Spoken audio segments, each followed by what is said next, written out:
Salut à tous et bienvenue dans ce nouvel épisode de Bookelicious. Aujourd'hui je vais vous parler de Mémoires vives de Sarah Gainsberger aux éditions Anamosa. Ce livre parle de la transformation d'un quartier dans lequel vit l'auteur depuis 8 ans.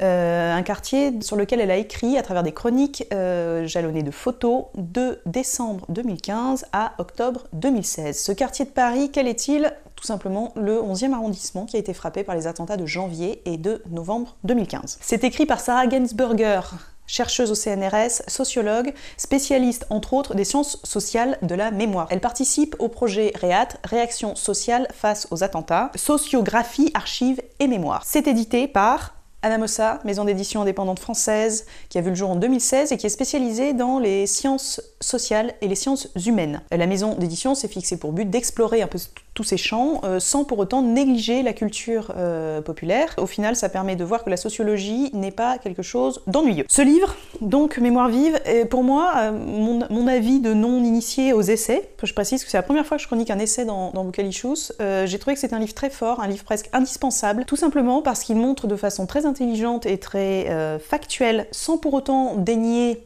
l'émotion, dénier la tristesse et dénier le traumatisme de certains par rapport à ces événements. Il montre vraiment la façon dont une population s'est soudée, dont les gens se sont cohésés, ont voulu rendre hommage, dont tous ces symboles ont évolué, la façon dont justement des slogans sont apparus, des messages de solidarité, toute cette trame sociale qu'il y a eu après les attentats, autour des attentats. Et point pour moi je trouve très important, c'est que c'est un livre qui n'est pas empreint de pathos.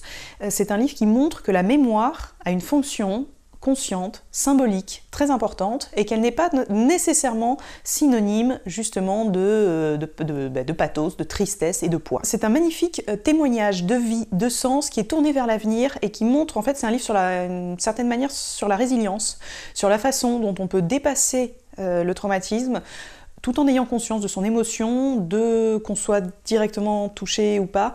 Ça montre que la mémoire n'est pas nécessairement traumatique et que la mémoire peut être tournée vers l'avenir. Donc, superbe livre. Bon, je vous ai parlé, Mémoires vives de Sarah Gainsberger aux éditions Anamosa. Je vous dis à très bientôt. Ciao, ciao.